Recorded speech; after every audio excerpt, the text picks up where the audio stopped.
बदलता मौसम हो या फिर त्योहार हो, उसमें हमें कुछ चटपटा ऐसा करारा खाने को मन करता है, जैसे समोसा या कचौरी। और खाने से हम डरते हैं क्योंकि उससे गैस एसिडिटी बन जाती है। अगर मैं कहूँ आपको कि बिल्कुल कम घी तेल से और बगैर एसिडिटी के आज हम बनाएंगे ऐसा सुपर टेस्टी नाश्ता, जिसे आप खाने के बाद समोसा कचौरी तो बिल्कुल भूल ही जाएंगे, ये मेरी गारंटी है। और इसे बनाने के लिए ना, जो चावल और दाल हमारे बच जाते हैं, वही आज हम इस्तेमाल करेंगे। जैसे ये सुबह के चावल बचे हुए हैं, तो हम इसे शाम को इस्तेमाल कर सकते हैं। इसके लिए मैंने चावल जो बचे हुए हैं 1 कटोरी ली है, और 1 कटोरी मेरे पास मूंग जो बनाए हुए थे वो लिए, यानी कि दाल जो साबुत होती है वो दाल मैंने यहाँ पर ली हुई है। ये बची हुई है यहाँ पर, ये देख लीजिए। और बिल्कुल इसके अंदर, दाल के अंदर जो मसाले हैं वही मसाले हैं। एक्स्ट्रा मसाले हम बहुत कम यूज लेंगे, ज़्यादा मसाले हम यूज में नहीं लेंगे। चलिए, ये जो राइस है ना, ये जीरा राइस था, इसलिए इसमें आपको जीरा अजवाइन सब कुछ दिखाई दे रहा है। और दाल में भी तड़का लगाया हुआ है, बगैर लहसुन प्याज टमाटर के है ये। सिर्फ नमक जीरा और मिर्ची का छौंक लगाया हुआ है। यहाँ पर मैंने 2 करीब के करीब आटा लिया है, और नमक डाल देंगे आधी चम्मच के करीब। 1 चम्मच इसमें जीरा डालेंगे। आप चाहें तो यहाँ पर थोड़ा सा अजवाइन डाल सकते हैं। और ये जो चावल है हमारे, जीरा राइस है, वो हम इसमें डाल देंगे। साथ में जो ये मूंग है, हमारे पास दाल है साबुत मूंग की दाल, ये हम डाल देंगे। ध्यान रखिएगा जब आप ये डालें ना, तो आटा इतना ले कि इसी के अंदर आटा मंड जाए, यानी कि इसी में आटा गूंथ लें, हमें एक्स्ट्रा पानी लेने की जरूरत ना पड़े।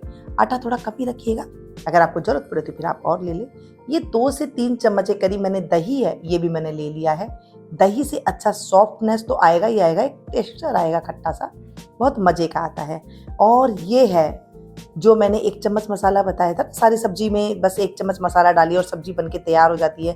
इसमें अक्सर सभी मसाले हैं, बस आप 1 चम्मच वो डाल दीजिए। वो अगर आपने नहीं देखी है तो वो देख लीजिएगा, ताकि उसमें आपको पता चल जाए कि 1 चम्मच आप डालेंगे और आपको सारे डब्बे खोलने ही नहीं पड़ेंगे।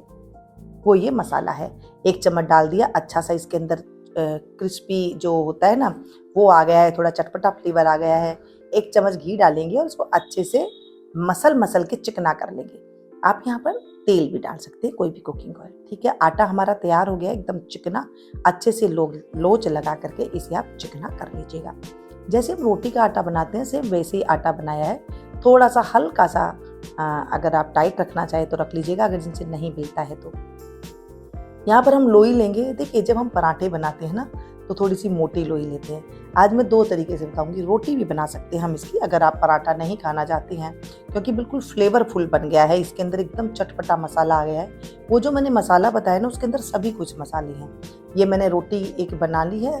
अगर आप रोटी खाना चाहते हैं तो इस तरह से आप इसकी रोटी बना लें, जिसमें बगैर ऑयल के, जीरो ऑयल के भी आप इसे बना सकते हैं। जो तड़के में इसके अंदर था वो तो है, और बाकी ऊपर से एक बिल्कुल भी नहीं डालना होगा तो ना डालें, और घी लगा के खाने हो तो आप उस तरह भी इसे खा सकते हैं। चलिए, सिंपल रोटी हमने बना ली।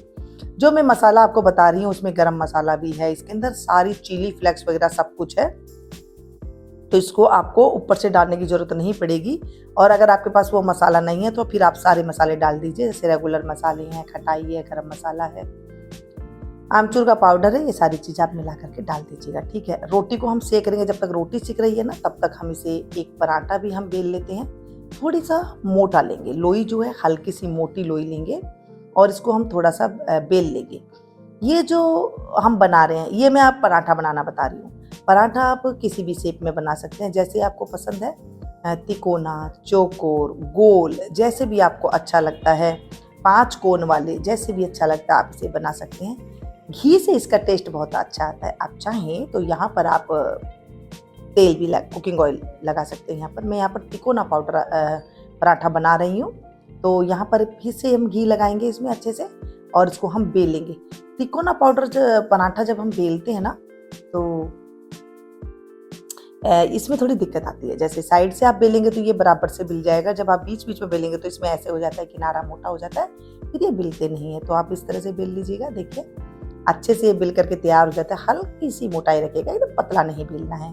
बेलना चाहे तो बेल लीजिए, लेकिन हल्का सा जब मोटा होता है ना, ये बहुत स्वाद लगता है खाने में। ऐसे लगता है जैसे हम पकोड़ा खा रहे हैं, इतना इससे अच्छा टेस्ट आ जाता है।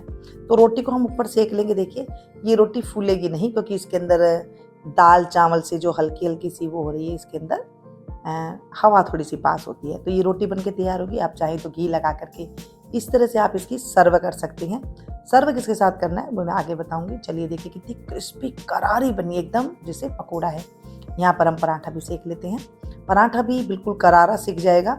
अगर आपको करारा पराठा खाना है ना तो आप आँच को थोड़ी सी धीमी रखिए और अगर आपको थोड़ा सा हल्का सॉफ्ट चाहिए, जैसे कोई घर में बड़े रहते हैं तो उनके लिए आपको सॉफ्ट चाहिए तो थोड़ी तेज गैस पे आप इसे सेक सकते हैं, मीडियम गैस की फ्लेम पर। अलटते पलटते हम इसे सेक लेंगे। पहले क्या होता था ना, कुछ बच जाता था ना तो उस सब्जी का उपयोग कर लिया करते थे। जैसे दाल चावल बच गए तो इसके अंदर कुछ डालने की जरूरत नहीं होती, बस सीधा पराठा बनाया और बच्चों को इसे दे दिया करते थे। कभी अचार के साथ, अगर सुबह सवेरे है तो कभी दही के साथ, मतलब चटनी के साथ, किसी के साथ भी इसे सर्व कर लेते थे। बहुत अच्छा लगता था। अगर कुछ भी नहीं है तो घी के साथ, मक्खन के साथ, मतलब किसी के साथ भी खाओ ना, बहुत बढ़िया लगती थी। और ये इतने क्रिस्पी होते, देखिए मैं मीडियम गैस की फ्लेम पर सेक रही हूँ, एकदम क्रिस्पी है। जब आप तोड़ेंगे तो ऐसे लगे गर्मा गर्म, जैसे पकोड़ा, एकदम करारा पकोड़ा हम खा रहे हैं। रंगत देख रहे हैं कितनी बढ़िया है, वाह। चलिए इस तरह से हम सारे पराठे बेल करके सेक लेते हैं और उसके बाद मैं आपको मिलती हूँ। ये जो पराठा है ये आपको गैस नहीं करेगा क्योंकि जो हमने दाल थी उसके अंदर हींग डाली हुई है। आप चाहें तो आप इसमें लहसुन डाल सकते हैं और आप चाहें तो इसमें जो आप तड़का लगाते हैं, कईयों के यहाँ पे लहसुन वगैरह का तड़का लगता है तो आप उसको भी यूज में ले सकते हैं। उसका भी एक अलग टेस्ट आएगा। जो सिंपल दाल चावल है उसका अलग टेस्ट आएगा।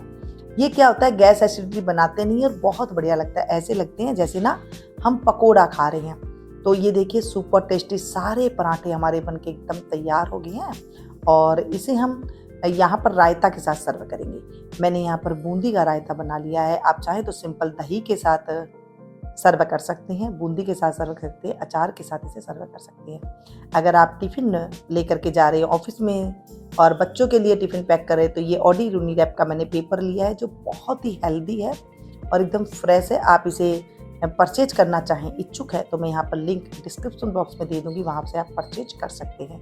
देखिए मैं आपको पराठा ज़रा खोल करके दिखा रही हूँ। आपको देखने में ही लग रहा है कितनी देर से ये पराठा रखा हुआ, उसका क्रिस्पी देखिए कितना बढ़िया है। ऐसे बज रहा है जैसे ना एकदम पकोड़ा जैसे ऊपर से क्रिस्पी बचता है ना, इस तरह से बजा। तोड़ करके अगर आपको दिखाऊं, ये देखिए मैं अगर आपको पास से दिखाऊं ना, आपके मुंह में भी पानी आ रहा होगा क्योंकि हमने इसमें बिल्कुल भी जो है पानी का इस्तेमाल नहीं किया और बहुत बढ़िया, मैं कहती हूँ सुपर टेस्टी। अगर आप पकोड़े के शौकीन है या मन कर रहा है कई बार ऋतु परिवर्तन में या फिर त्योहारों के अवसर पर, हमें अक्सर मन करता है कि हम इस तरह से तीखा चटपटा कोई ऐसी चीज़ खाएं जिससे हमारा मन खुश हो जाए। तो दाल चावल तो अक्सर बनते ही रहते हैं, तो आप थोड़े से फालतू बना लीजिए, फिर ये बना करके आप ज़रूर सर्व करके देखिएगा और मुझे कमेंट करके बताइएगा आज की ये रेसिपी कैसी लगी। मिलती हूँ फिर से एक नई वीडियो में नई जानकारी के साथ। तब तक आप लोग देखते रहिए मीनू गुप्ता किचन।